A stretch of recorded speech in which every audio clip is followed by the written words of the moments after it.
Now, as Ghana's National Education Forum prepares to commence its second round of consultations, already the discussions have become intense and revealing. Over the past 2 days, key issues have dominated the agenda. What happens to the free SHS program? The growing calls for a targeted approach, the push for technical and vocational education and training, and the role of moral education in shaping Ghana's future. One of the forum's organizers, Africa Education Watch's Kofi Asare, will join us in this conversation to provide a full brief on the major takeaways in the last 2 days. However, the forum itself has sparked political controversy.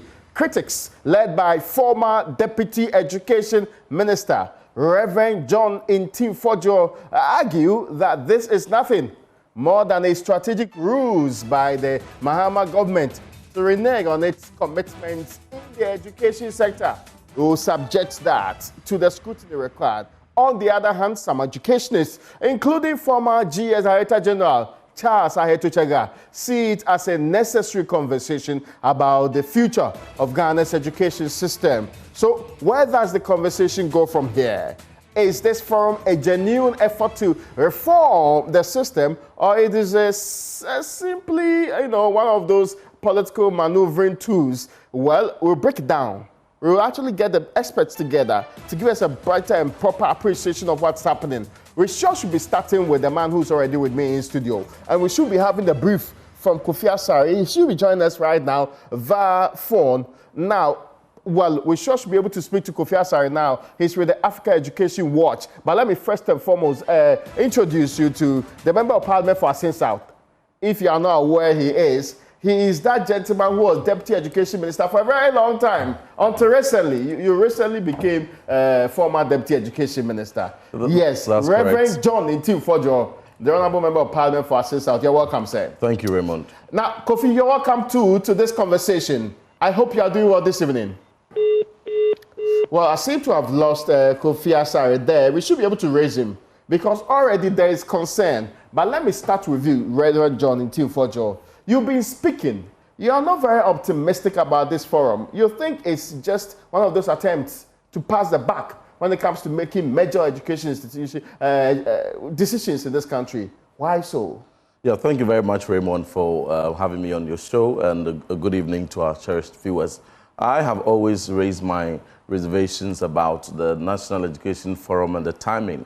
I must establish that I'm not against the principle of stakeholder consultation.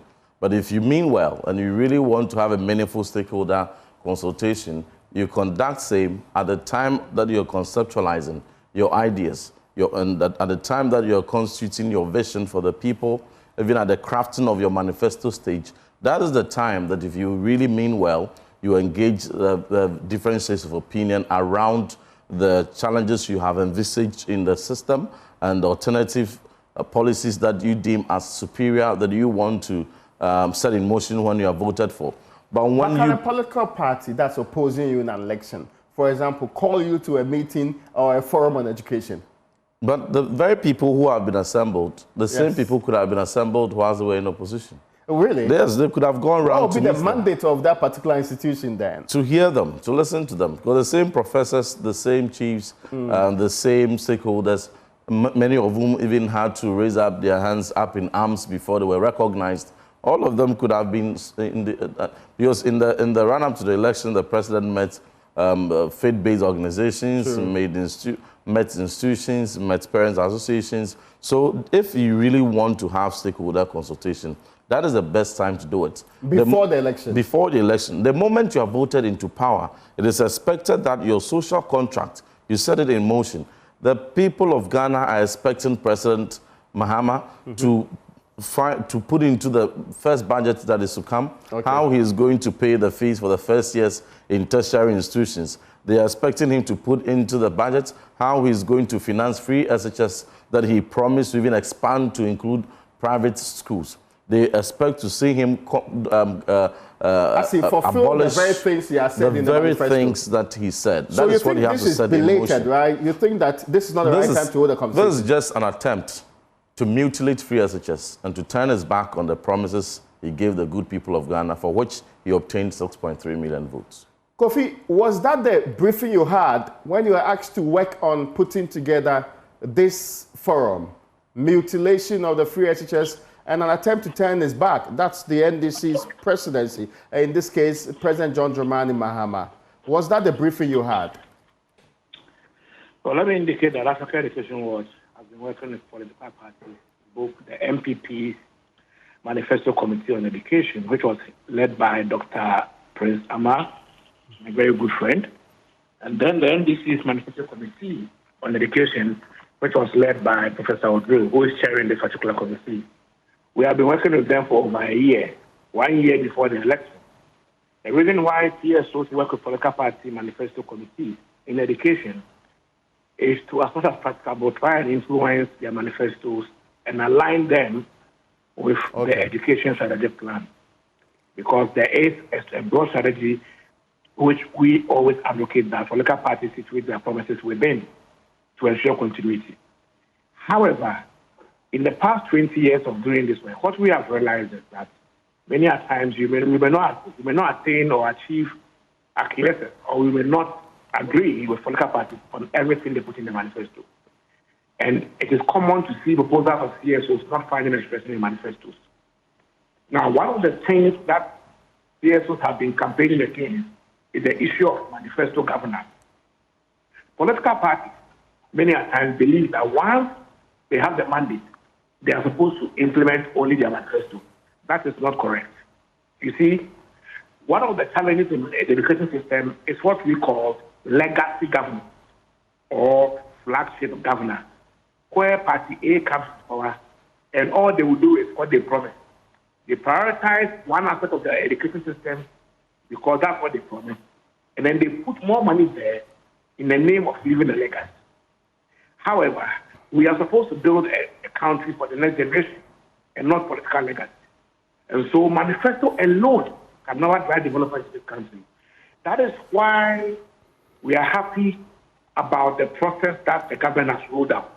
A process that provides an opportunity for citizens, including CSOs, all stakeholders from the community level up to the national level, to make an input into the direction of education policy and build consensus on it. The government could have simply said that we have a manifesto, and so come and discuss how to implement our manifesto. Simple. Or we have our manifesto, we are developing an action plan and coming to implement it as has been done, as was done by the previous government. But we see an opportunity in the sense that the government is saying that, yes, we have a manifesto, but we agree that there are other inputs, from citizens that will go a long way to enrich the quality of our manifesto. Most importantly, how we approach the implementation of our promises. And then other important issues that may not have been captured in our manifesto, but are critical for transforming the education sector. Bring them on board so that we can put them together, take a decision, build consensus on the way forward, and then implement it. What is bad about this? We call it inclusive policy governance. And so I will always encourage everyone that every opportunity available to citizens to continue to make input into the policy process is a positive one, because we don't want to promote what we call manifesto governance or legacy governance, where party A comes to power and says that because I said I'll do this, I'll put all the money here, I'll prioritize here, leave a legacy, and go away. That is not the way to develop a sector. Very well. Kofi, I'll come back to you for a second. I need you to outline the major happenings in the last 2 days for me and what the way forward is supposed to be. But hold on a second. I think there's an interjection from, yes, the member of Parliament. Absolutely. I've made it clear. I'm not against the principle of stakeholder consultation. However, you set your vision in motion, and then in the course of it, you engage stakeholders. From 2018 till 2024, every year, the previous government, we set aside 1 week in every November. We called it National Education Week, where we solicited the inputs, the constructive criticism, and review and evaluation of all the policies we had been implementing, including our flagship programs. And key among those stakeholders is Kofi, my very good friend. Kofi Asare is one of the very consistently featured stakeholders, and was even wider than the narrow stakeholders they are put together. And that started from 2018, a year on from President Akufo-Addo starting off his flagship programs. Now, that 2018 consultative forum brought together culminated into a document, strategic policy, what we call education strategic plan.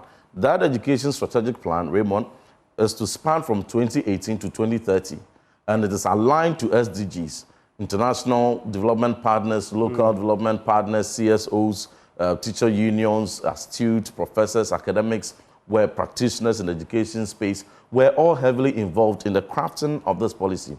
So if today, as core mandates of the education forum, President Mahama mandates them to put together an education policy for this country, someone must brief him that we already have a policy. We already have a broader policy education strategic plan that sets out the broader vision that successive governments must align with. And these are documents UNESCO, IMF, United Nations, and UNICEF, all of them have accepted and endorsed and monitoring how Ghana, in the medium term and in the long term, are attaining these specific targets. I get you, but do you know whether these documents equally up for review at this forum? They didn't say review. There's nowhere in their terms of reference do they even make reference to the existence of education strategic plan. They say they are going to put together an education policy for this country. They must be informed that there is an education policy. That is why I say that if what they're going to do is just a power form of ESP, then it's going to be a complete waste of our resources, because we already have that. Now, the issues that are coming up, the issues of... We'll get to those issues. I think this is a very key point. I need a response from Kofi on this. Kofi, were you aware of this strategic document on education put together as far back as 2018, which basically sets the framework for a conversation of this sort? Innovative pedagogies, curriculum, access, infrastructure, tertiary, kindergarten, every sector. Sorry, I wanted to hear him, yes. Yes, so before I answer the issue of the education strategic plan, I want to indicate that it is true that the previous government had a National Education Week, where stakeholders converge annually to discuss the policy direction. Okay.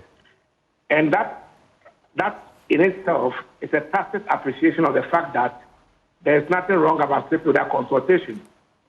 According to my good friend, Honorable in Fordwell, he says that the National Education Week stakeholders was even, the stakeholder mapping was even wider. Yes. And that also continues to affirm the fact that the previous government believed in extensive stakeholder consultation. Mm-hmm. The difference between the National Education Week and what is happening today is that while the National Education Week was held in Accra, this is being held in 7 different regions to enable the participation of people like market women, like artisans, hairdressers, dressmakers, drivers, security agencies, other community and district level actors who did not have an opportunity of participating in the National Education Week because it was held maybe at La Palma. You understand? That's the only difference. And so once he believes, and the previous government believes in inclusive policy making and stakeholder dialogue, I find it difficult that he has something against the same process being expanded. And so, in terms of strategy, he is actually corroborating what the current government is doing and what CSOs are saying, that it is great to consult on the policy direction. Except that his main problem was with the timing. Kofi, clarity on this. Forgive me, before you proceed. The clarity... The second thing I want to say is that... Yeah, okay, you proceed. It is not true that throughout the 8 years, I played a key role or participated in the National Education Week. I was only invited to participate in only 2 National Education Weeks. Oh, I see. In fact, in the 2019 National Education Week, I was prevented. So in the 2020 National Education Week, I was prevented from reading my speech by the then Minister for Education, Honorable Matifu. And since then, I was never invited to the National Education Week. Oh, I see. And so because... What was the reasoning for it? Forgive me. Since you brought it up... I'm making a point because he said something which was factual. I'm saying that in 2019, because I criticized a policy decision of the then government, the Minister of Education prevented me from reading my speech at the National Education Week. And since then, I was never invited to National Education Week until last year. And so it is not true that I have been an active participant in the National Education Week since 2017. At least twice. I wanted to put that correct. Now, on the education strategic plan, yes, there is an education strategic plan. The education strategic plan, listen very well, has 3 segments of 4-year medium-term plan. The first is the medium-term plan 2018-2021. The second is the medium-term plan 2022-2025. As we speak, the second medium-term plan is about ending. The National Development Planning Commission, Ministry of Education, and CSOs like Edwards, we have already commissioned our research. Normally, we do researches in 14 districts, 7 deprived, 7 endowed, to gauge the impact of government policy in relation to the indicators in the education strategic plan, so that we will advise government on policy strategies in the next medium term. As the second medium term plan ends this year, this particular consultation we are having, the National Education Forum, the outcome will feed into the processes for reviewing and developing the next medium term plan, 2026-2029. And that is why I said that NDPC and MOE have already triggered the processes for reviewing the current medium term plan and developing the next medium term plan. And so, if there is any strategy or any activity that directly feeds into the education strategic plan, which we have always advocated that political parties or government operate within, then it is the National Education Forum. Because the outcome of the National Education Forum, the action plan that will be developed, will plug into the next education sector medium-term development plan, 2026 to 2029. Are you satisfied now? No. Sorry. If they were truly... No. Sorry. Kofi, you actually amended the timing. Please restate it so that I can get it clear. I'm saying that whatever we are doing here, we are supposed to develop a policy framework and an action plan. The action plan we are developing will feed into an ongoing review by MOE and NDPC and CSOs of the current education sector medium-term development plan 2022-2025, which means that everything being done at the forum, all the opinions being elicited, when finalized and stated, will directly feed into the next medium-term plan 2026-2029. And so it is not accurate. It is only a speculation. It is not accurate that this is something parallel to the education strategic plan. This is very, very integral to improving. It is not integral. It is a complete. Oh, okay. I think you've made a point. It is Raymond. It is a complete. I guess I could hear you. Reference to education strategic plan is a complete afterthought, and they are not making some. They are not making reference.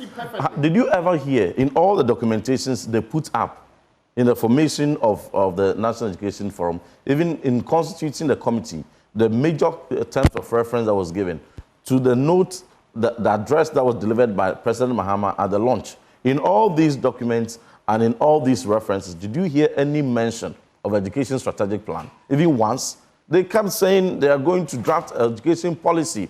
You know, we don't have education policy. They are going to put in place a policy framework for education. Now, when we are informing them that the president was briefed wrongly and that there is already education strategic plan, and therefore any attempt for any group to now want to bring up an education policy is going to be a power job. They are now trying to rope in references to education strategic plan. In any case, my very good friend has indicated his participation in minimum two of the regular consultative sessions that we did.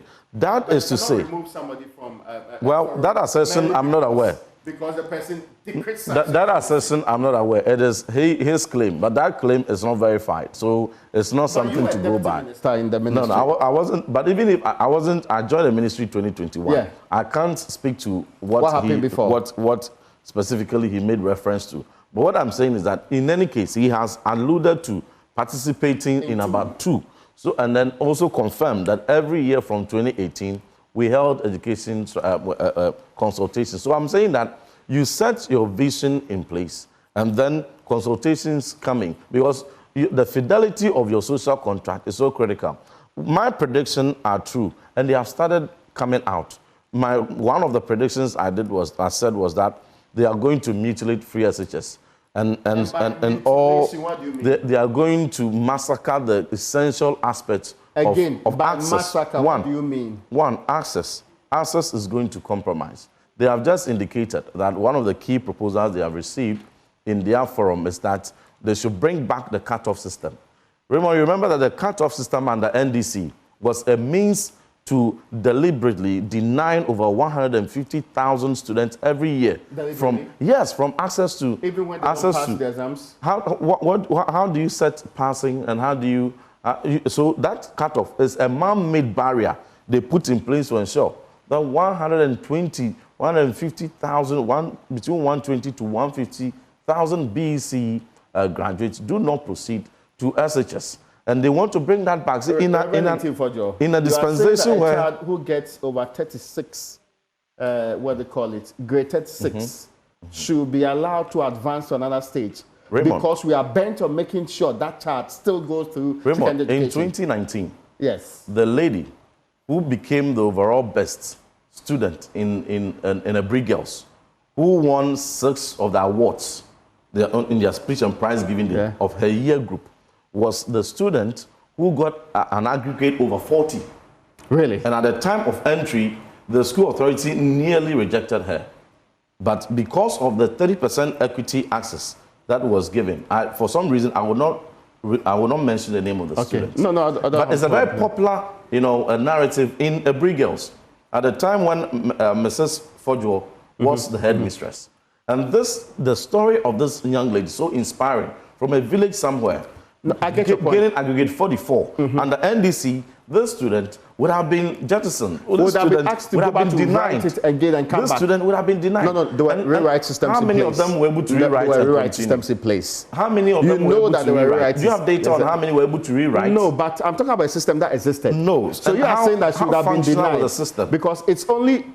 And data indicates that every year, yes, regardless of whatever system that was in place for reset, 120 to 150,000 students before the introduction of free SHS were denied access to secondary school. Now, I understand their challenge. I need you to hold on to this point. No, it's a very important point. I'll come to you on that. And it's a fact. We would explore that. Yes. I want Kofi to tell us what they've been discussing because you picked it out of what already you say they have been getting as proposals. And they are going to do their targeting. Yes. After the first 2 days. Please. My very good friend, Honorable Intim Fojo, will bear witness to the fact that during the National Education Week, not every opinion expressed by stakeholders became policy. And he knows this very well. Let me indicate that it is true that out of the 1,100 proposals received, even before the forum started, and some of the submissions made in the first 2 sessions in water and OT region and also at the national level, there have been proposals to introduce cut-off at senior high school level. These are proposals. I, for instance, I am a firm believer in universal secondary education. And I have advocated universal secondary education long before business was increased. You understand? And so, if I have an opinion, I will make it clear that cut-off doesn't improve quality. Because if we as a country want to ensure that the minimum quality of manpower or human capital in this country is secondary education, we don't even need BEC. This is my organization's position, and this is well established even before business came in. So it is not a case that because somebody has proposed that at the forum, it becomes policy. And it was a major policy. So this please, morning we discussed it, and he indicated that to be a major policy on the table. Let's have an honest discussion. Okay. I don't believe in cut-off. Okay. I don't believe in cut-off. Cut-off only existed because there were infrastructure. The same gentleman. If the infrastructure deficit has been significantly addressed, we should remove BEC. Everybody who goes to private school must complete senior high school. Like we have in South America, like we have in South Africa, and all the countries that have been doing free financing for years. So what I'm going to do, I think you are only speculating. No, I take exception to that because we had a discussion that you are witness to. Education Week, not every comment, not every proposal that emerged at the National Education Week became policy. So please, let's be honest. I think I get your point. What I suspect you are saying that this is a major proposal that came up. How do you graduate the proposals? How do you rank order them? But yeah, Raymond, but let me just come in on this point because just this morning. Okay, Kofi, hold on. Yes. Just this morning, we held a discussion where you, Raymond, Winston, and Kojo were part, and the same, my good friend Kofi Asare, he put forward one of the major proposals on the table. No, he just said proposals that come up. You know, he mentioned 3 major proposals.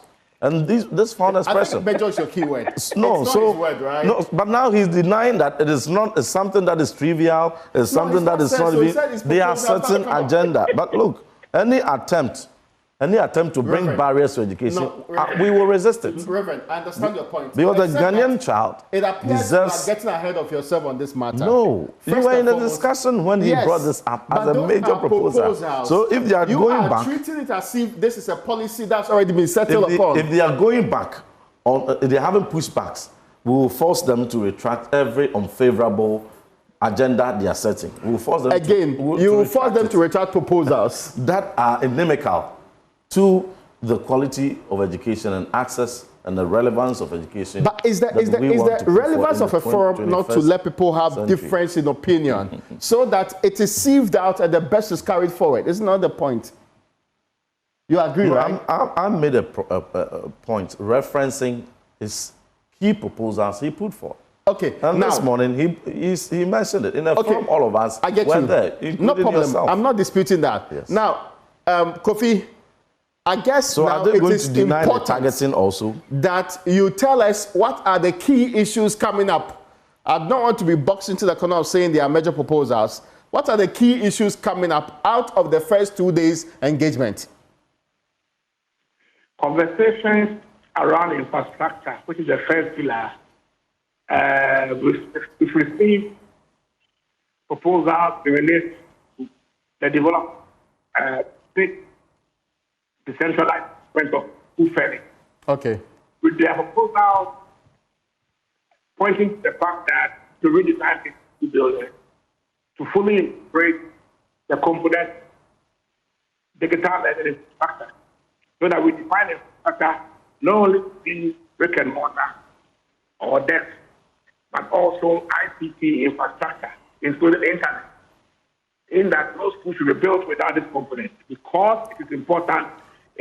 Because digital learning is an important prerequisite and core competency in the standard-based curriculum being run at the basic level. Okay. That is one. At the basic level, there are many other proposals that express worry about the increasing gap in quality and equitable access between the private districts and then urban districts, and the lack of teaching and learning resources. What do you mean by... Sorry, before you continue. That it is time for us to deploy targeted policies instead of generic policies that only aim or end up deepening already existing inequality between the quality of education served in deprived areas and that served in the so-called endowed areas. In secondary education, proposals have been made in the area of admission cutoffs. Proposals have been made in the area of decentralized school feeding.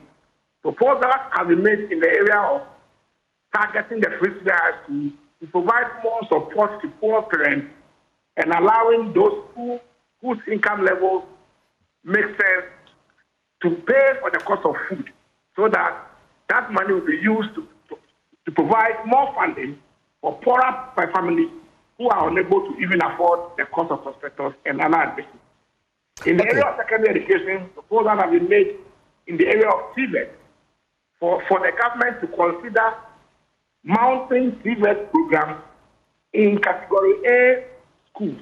For example, having a TVET department in a school like Prefect, so that in view of people's demand for Prefect, they may consider doing TVET once they are getting a placement to go to Prefect.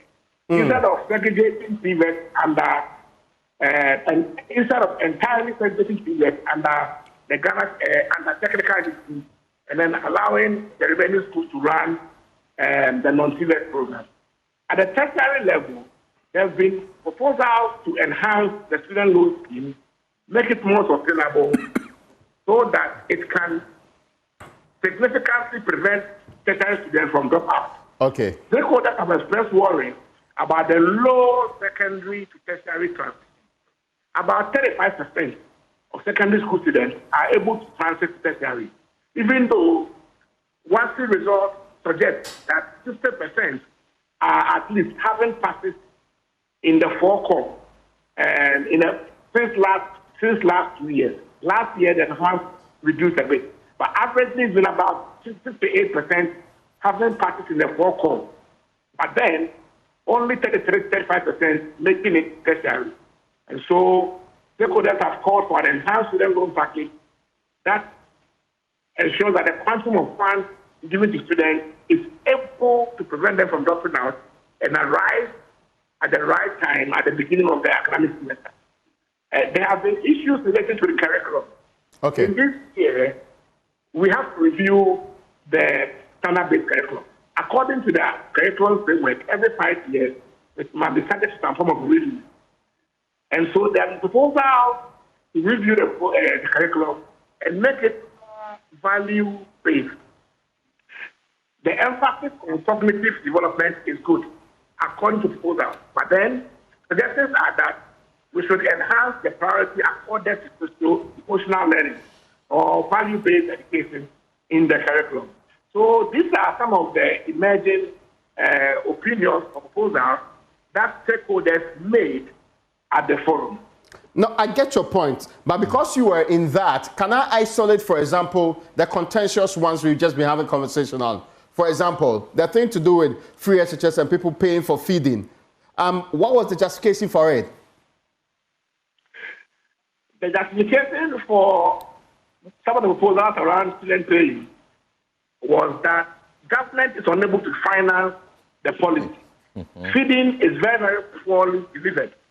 And so if you don't have money to finance it, allow those who can pay to pay for just the cost of feeding, so that it will free resources to government, so that government can supplement the current 2.5 CDs land, which is woefully inadequate, with that money, so that they can provide, a nutritious meal for children of the poor and the rich. That is where they are coming from. Okay, There's I get another school of thought that's also saying that if we continue to keep the free senior school policy this way, we will continue to deny basic education of adequate funding, because the goods and services budget of the Ministry of Education, where education, teaching and learning resources are financed, is about 90% dominated by free senior school food.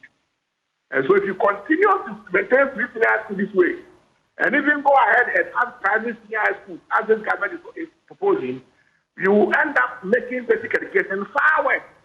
Because even before the addition of the proposal to add private senior schools, even before now, basic education has suffered severe funding inertia as a result of the overcrowding of free senior high schools within the goods and services budget of the Ministry of Education, and essentially all this money, majority of this money going in to buy food for students in senior high schools. So these are the two angles that those proposals came from in the whole NOT zonal engagement, which I participated in yesterday. Very well. Now, I want thoughts from you, because you've been in the ministry previously. This thing about, nobody's talking about scrapping a policy. Making it better means that you have to holistically look at it. And the proposal is that maybe those who can pay should be asked to pay for feeding. Free SHS is free. Any attempt to mutilate it is tantamount to abolition. And there's no garnishing of words that can... In fairness, free SHS is for only public school students, right? Absolutely. Not private school students. But who are also Ghanaians who desire secondary education, right? Now they promise to expand into the private schools. To include private schools. Is GIS a private school? Is Alpha Beta a private school? I don't know. Is SOS a private school? Is Tama International School private school? We hope to see them actually extend to these private schools because that is what they promised. Now, again, from what they have said, they are going to target, they are going to do targeting. What criteria are they going to use for their mean testing to be able to separate the so-called rich from the so-called poor? Now, what criteria do you use for targeting? So they need to be clear. LEAP, for example. No, they need to be clear. We had a common targeting mechanism for NHI's indigent selection, for example. So if LEAP and NHIS, Raymond, fine. If LEAP and NHIS is the standard for their separation, then what they are saying is that the LEAP beneficiary or LEAP households and indigents in communities are the ones to benefit. And everybody else outside that net will have to pay. I mean, because you say, what criteria are they going to use? And I'm saying that we've had criteria for determining which grouping is in need a long time ago. That may not be for you to do their job for them. I get you. But they have to come out. Yes, they've promised we're going to do targeting. What criteria are they going to use for the targeting? They promised they are going to do mean testing. What criteria? Because I say it's a good idea. I disagree. Is it a good idea? I disagree because I have three fundamental questions. I'll come to you. Is it a good idea that we are choking on the funding for a policy like that? So we explore the potential that the gentleman, Raymond, how were we able to fund free SHS for 8 years? The Honourable Member of Parliament for Asin South Chad in Presbyterian Boys Secondary School is actually being given free food when you can take care of 10 other children who cannot pay. Is that fair? Is that equitable? Let me answer you. No, let me give you an answer. Now, you're going to be able to separate people you claim are rich and those that you claim are poor. In any case, there's no clear-cut criteria even to do the separation. If you are going to separate people by way of their income, then we live in a very informal economy. The person that you think is poor, the people that you think are rich are renting their homes. The vulcanizer, the mechanic, my aunt who sells in Makola or sells at Kejitia, tomatoes on a pan, that you think that is poor and their child should pay or their child should benefit freely, is actually having homes that the so-called people that in your criteria, by digital data or banking or income or Ghana Statistical Survey data, is deemed as rich, is renting their homes. But which of these? We have a multidimensional poverty criteria, which is quite robust in determining which grouping are poor. Anyway, there's enough data to back that. But if you may allow me to no, I get you, because you are getting the impression that we don't know how to distinguish the poor from the rich in this country. If you allow me to make my point, it will be very much appreciated. Now, granted, they're even able to pass the first test of having an accurate mean testing criteria to tenably separate poor from the rich. The rich are the people who are paying taxes. Out of these taxes, we're able to finance free SHS. And you are saying that the very class of people who contribute to the financing of free SHS don't deserve to benefit. That's fine, if that's your determination. But the third thing is that... Is free SHS a social protection program? No, I'm coming. The third thing... The third thing is that the very people that they claim are ready to pay. Are they ready to pay when the awards are posted to the kind of school I went to? I went to a Category C school, a St. Marcel's Secondary School. Are these people who claim that the Kofi Asaris and the professors who claim that some rich people are ready to pay, are they ready? Are you ready, Raymond, to pay for your child to go to a St. Marcel's Secondary School that I went? When you speak to the likes of the elites, who wants to say people must pay, some people must pay, they want to pay and reserve Category A schools, which they want to make their model and reserve it for the rich so that the rich will pay and go, and the poor who can't afford should fill at St. Marcel's Secondary School where the forgers are deserving of attending. But really, is that what everybody has said so far? It flies in the face of equity. That flies in and that's the question I asked. Is anybody willing to pay to go to Assignment Secondary School? The fee-paying system we have in this country, where a poor child attains aggregate 6, but cannot do law, cannot do medicine, cannot go to do engineering, cannot go to School of Administration because he cannot pay, but somebody can get aggregate 20 and will be found in medical school, law school, School of Business Administration, engineering colleges to offer because it's fee-paying and their parents can pay. It's the same elitist system they want to bring to massacre the gains we have made and to alienate the poor masses from attaining quality education, which we set off. Now, somebody has been able to finance free SHS. Really? That's what you truly believe in? Raymond, somebody has been able to finance free SHS for 8 years, from 800,000 enrollment, increase it to 1.5 million students. You have the mandate as President Mahama for only 4 years to finance same, and you are running helter-skelter, saying that you don't have money and financing, and you cannot prioritize financing for just 4 years. A program that a government had financed for good 8 years. That is a pure matter of priority. It's the same economy. And that same economy was able to finance free SHS for 8 years. And you have only 4 years. And you are running away from responsibility. No, but in any case, forgive me, Honorable Reverend. So I'm exonerated when I say that this is, give me a second, guys. I just need you to give me a second. For President Mahama to mutilate free SHS and other promises and run behind I thought we were only discussing proposals. I thought we were only discussing proposals. But these are their key agenda. No, but it came up. President Mahama did not determine the proposals. So we are waiting. A month is not too far from here. Yes. So by which time the budget is already gone. By which time their key promises will not find expression in the. Now, have they said anything about how they are going to finance the tertiary scholarship?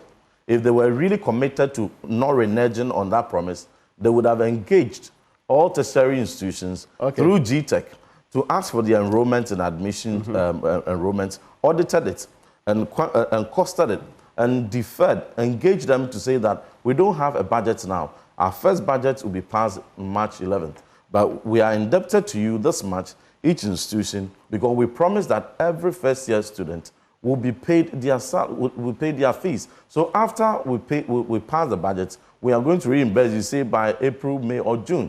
That was not done. They turn around and say, oh, let them pay. Now, after they pay, we'll find a way to... Except that this proposal you're talking about, it's not on the table.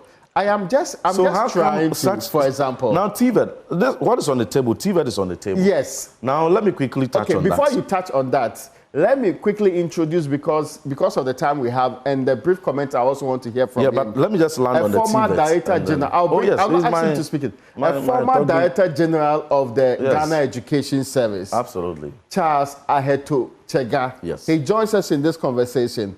And again, we are discussing proposals. Reverend Inti-Fojo, proposals. And we are discussing proposals. Yes. So that's exactly the context. Now make your point on the TVET, where they are saying, for example, PRESEC should have a TVET unit within PRESEC, which would then encourage people who are choosing PRESEC to opt for the alternative of TVET. Is that a bad idea? Do you know how many Category A schools we have in this country?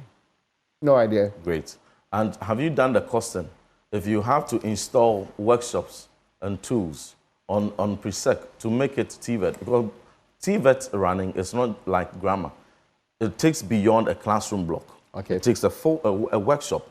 It takes equipment. It takes tools to be able to make PRESEC a Category A technical school. It may very well be a Category A grammar school. But is the idea good enough? Now, is the idea good enough? It is not, and I'll say so. In this country, we have Category A technical schools. Aswasi Technical Schools, for instance. St. Paul Technical Schools in Kukurentumi. Okay. Kikam Technical School. Kumasi Technical Institute. We have Cape Coast Technical Institute. We have Takrady Technical Institute. We have these flagship technical institutes, which have been revamped and retooled, world class, is oversubscribed all the time. So instead of finding a way of sustaining how we campaign to make these schools attractive and fill to enrollment, you want to now How do we do that? No, and now it will cost over 10 billion to be able to retool Category A schools. cedis, Okay. 10 billion cedis. Raymond. That is even the minimum. To be able to read to the category A schools, they intend to mix them up to make them STEM, TVET, and grammar. Hold on. How long will I it need take? to They have test 4 this years. idea with him. They have Forgive 4 me. years. I'll come to you. Building But a workshop. I need Kofi on this point. Kofi, 10 billion is what he says would make you convert PRESEC into, even though it's a All the predominant category A science schools, school. not just one. Not just one, all of them, actually. Well, Raymond, the difficulty is that I am debating a politician. Okay, I get you. So next time, call a politician to do this because the politics is too much. Now, No, that's not fair. We're talking about the facts. fact is that it is not accurate that the taxes the rich pay is what is being used to provide free senior high schools for the poor. That is one. It is not accurate. Last year, of the over 2.5 billion cedis spent on free senior high schools, all the money came from oil revenue. That is not taxes from the rich. So that is one. Number two, Professor Achampong, the revered Professor Kwame Achampong, said something yesterday in his speech. He said that the way we are wholesale delivering our free senior high school by funding it for everybody, the free senior high school actually, and because they are out of pocket expenses, where parents have to send money for food almost every month or week because of inadequacy. He said that the free senior high school policy in this current shape rather subsidizes education for the rich than providing free education for the poor. Every country has Because that the free poor education will and have free education. supplement feeding every week. And the rich who should have had no problem paying for food are having their food subsidized. When I say the rich, I'm not talking about rich men, no. I'm talking about the average Ghanaian who is not poor. So Okay. rich in quotes. So please, And are they ready it is to not go to entirely Asemasu? true. Give him that It is question. not accurate that free senior high school is funded And are the rich using ready? taxes paid by the rich. That point, It is Kofi. funded mainly from the ABFE. Are the fee-paying students ready Kofi, to you come have, to you have made, Asemasu? sorry, forgive me. You have made that point. I need to But hold the on to question that he point. has failed to Sorry, answer is that I need to are bring the in, rich will the- because he so they will joined the separate at conversation Timota. right now. Oh, yes. Yes, I want Charles Hyde to tell me from experience. Yeah. Is the proposal that some feeding should be taken up by parents reasonable, for example? Very reasonable. Very, very reasonable. Why? Because you see, I honestly, I am surprised at my honorable former deputy minister, saying all of this. The question I would ask him immediately is, when has he known this?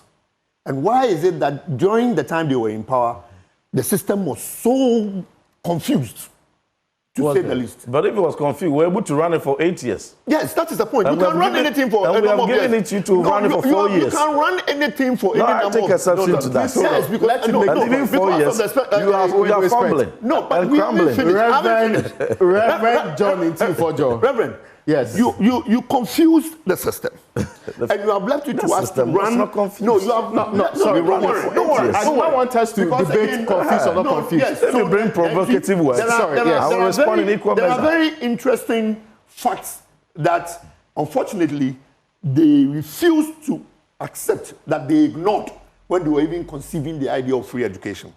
Because they think that they were the first people to bring free education into this country, and that is even false from the beginning. We'll go on that debate. Yeah, we can go on that debate. No, just a second. President you Mohammed's made the point. father You was made a the minister. point. Yes. But was his father made to pay? Reverend Intifojo, it's only It was fair free that for you him. allow him to speak on this matter.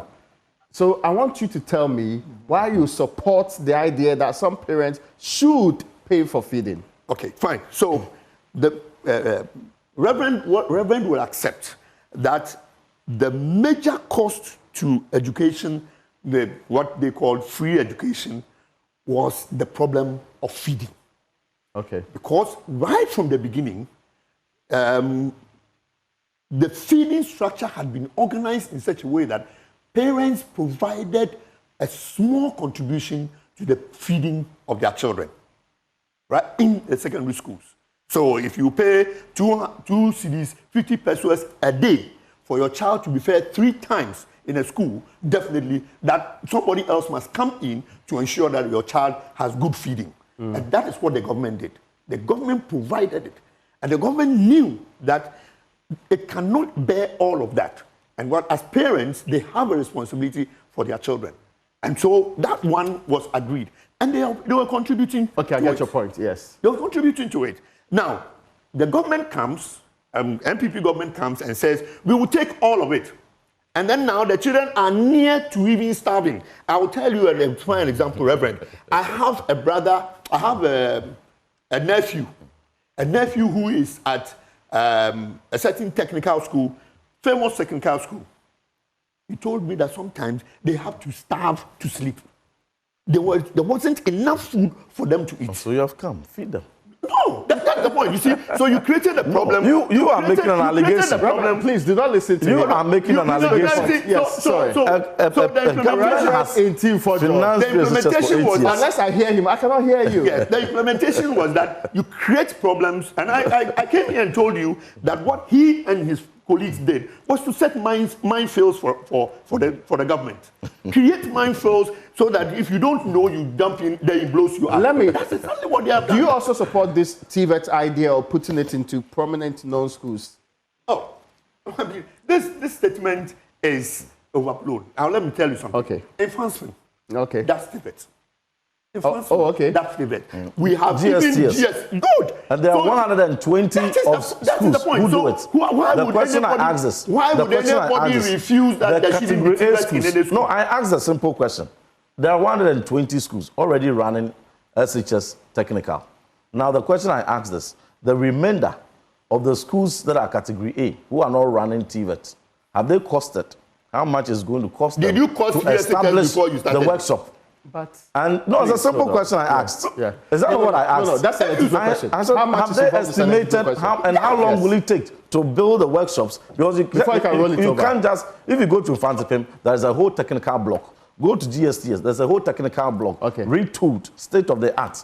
You can't come to PRESEC and start running TVET. And so how much, we are asking, how much is that going to cost? They should tell us. And within the 4 years, proposal, you are claiming that you cannot have 2.5 billion to run free SHS. Honorable, do you support the proposal? But can you find 10 billion to run? It doesn't so matter. the policy incongruence. You didn't tell us. I think that nobody can be the heard. Policy incongruence. That's the question I'm asking. We are wrapping up this conversation. If you cannot find 2.5 billion cedis to run free SHS, can you find 10 billion to retool? Do you support the idea that we can put TVET into schools like PRESEC? Yes. What I'm saying is that is not the critical thing at the moment. The critical thing is financing free SHS. Because you need just 2.5 billion to finance free SHS. You are complaining. So you want to do targeting, you want to find alternative financing.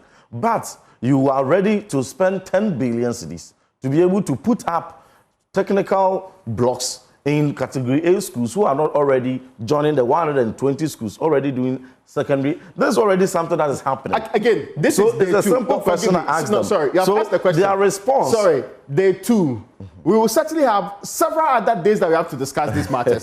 So, gentlemen, I'm grateful to you for your time. They tell me my time is up. Thank you so much for joining me. Reverend Acquah, but my last words, my last words, my good friend, Mr. Chega, is that President Mahama, his father was a minister. But he enjoyed free SHS. I get your point, but thank you so much. When the targeting principles start coming. You know what? Then let me answer him. You know, free SHS. So now you want to target this, and they will end up giving it to their cronies. We are done with the conversation. It will be a scholarship avenue. Gentlemen, only NDC will enjoy. Did you know that there was a scholarship? Did you know that there was a